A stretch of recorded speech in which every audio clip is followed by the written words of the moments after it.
இந்த கேம் ஆடவே முடியாது. அப்படி பண்ற அக்லி ஆகணும் ஒரு வேர்ட் கொடுக்காதீங்க மஞ்சரி. என்னது டென்ஷன் ஆகுதா மஞ்சரிக்கு? ஏன் ஆகாது மஞ்சரி? உங்களுக்கு இண்டிவிஜுவலா கேம் விளையாண்டோம்னா பிடிக்காது. எப்படியா டீம் அப் பண்ணணும், டீம் அப் பண்ணி விளையாண்டோம்னா எப்படி நம்மளுக்கு பாயிண்ட் கிடைச்சிரும் அப்படிங்கிற மாதிரி தான் வந்து மஞ்சரி வந்து சொல்றாங்க.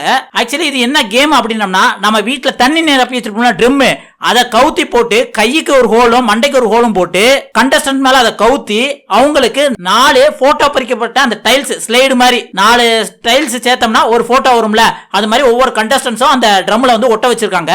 இதுல என்னன்னா எலிமினேஷன் கேம் மாதிரி தான். இந்த 4 போட்டோவையும் ஆப்போசிட்ல உள்ள அதர் கண்டஸ்டன்ஸ் யாராவது எடுத்துட்டாங்கன்னா அவங்க இந்த கேம்ல இருந்து எலிமினேட் ஆகிருப்பாங்க. எல்லா பக்கமும் ஓட முடியாது. சுத்தி வந்து பார்டரும் போட்டுருக்காங்க, ஒயிட் கலர் பார்டர், அதுக்குள்ளதான் ஓடணும். அப்படி இருக்கும்போது சிங்கிளா மோதுனா எடுக்க முடியாது போலுக்க அப்படின்ட்டு சில பேர் வந்து டீம் அப் பண்ணி விளையாடுறாங்க. அப்படி விளையாடும்போது பவித்ராவோட அவங்க போட்டோ பறிக்கப்பட்ட ஒரு ஸ்லைடு 4 ஸ்லைடுல ஒரு ஸ்லைடு போயிருது.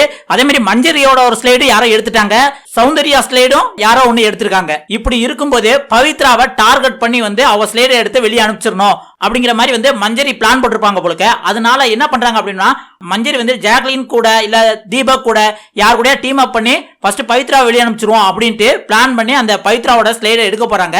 அந்த டைம் வந்து ரெஸ்ட் கொடுக்க பவித்ரா பயங்கரமா திட்டுறாங்க. ஏன் மஞ்சரி இப்படி பேசி வச்சு விளையாடுறீங்க அப்படின்னு கேக்குறாங்க.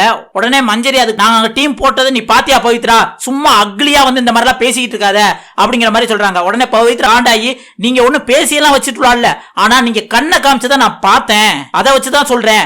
ஆனா நாங்க அப்படி விளையாடல அப்படின்னா அதை சொல்லுங்க, ஆனா சும்மா அக்லியா விளையாடுறேன் அப்படின்லாம் வந்து தேவையில்லாத வார்த்தைகள் விடாதீங்க அப்படின்னு மஞ்சரி உடனே ஐயோ கண்டுபிடிச்சாங்களே அப்படின்ட்டு, டேய் என்னடா இவங்க பேசிக்கிட்டு இருக்கீங்க, இந்த கேமை டீம் அப் பண்ணி விளையாடாம இண்டிவிஜுவலா விளையாட முடியாதுடா அப்படிங்கிற மாதிரி சொல்றாங்க. அப்படியும் பவித்ரா வந்து பயங்கரமா மஞ்சரியை கத்துறாங்க. இதை பார்த்து மஞ்சரி வந்து ஐயோ பவித்ரா பேசுறத பார்த்தா எனக்கு பயங்கர டென்ஷன் ஆகுது அப்படிங்கிற மாதிரி வந்து கத்துறாங்க. ஆக மொத்தம் என்ன டஃப் கேம் இண்டிவிஜுவல் கேம் கொடுத்தாலும் அதுலயும் டீம் அப் பண்ணி விளையாடணும்னா கண்டஸ்டன்ஸ் எதிர்பார்க்கறாங்க போலுக்க. ஏண்டா 50 நாளைக்கு முன்னாடி வந்து கேர்ள்ஸ் வெர்சஸ் பாய்ஸஸ் அப்படின்ட்டு டீமா விளையாடுங்கன்னு சொன்னப்ப அப்ப எவனுமே டீமா விளையாடல, இண்டிவிஜுவல் கேம் வரட்டும் அப்படின்னீங்க. இப்ப இண்டிவிஜுவலா கொடுத்தோம்னா எல்லாம் குரூப் பண்ணி விளையாண்டு ஒருத்தர் தூக்குவோம் அப்படிங்கிற மாதிரி தான் இருக்கு.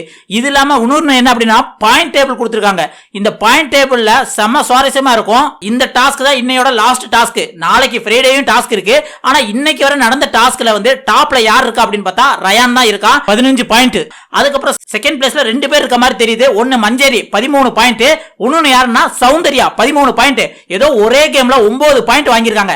அதாங்க அந்த பவுலிங் கேம் இருக்குல்ல, அந்த பவுலிங் கேம்ல வந்து தான் தோத்துட்டோம்னா தன்னோட பாயிண்ட் வந்து யாருக்காவது கொடுக்கலாம், இல்ல அப்படின்னா இவங்க உருட்டி விட்டு கண்டஸ்டன்ஸோட பாயிண்டை இவங்க எடுத்துக்கலாம் அப்படிங்கிற மாதிரி நடந்ததுல சௌந்தர்யாக்கு சொலையா 9 பாயிண்ட் கிடைச்சிருக்கு. இதுலதான் வந்து மஞ்சரிக்கும் சொலையா ஒரு 7 பாயிண்ட் கிடைச்சிருக்கும் போல.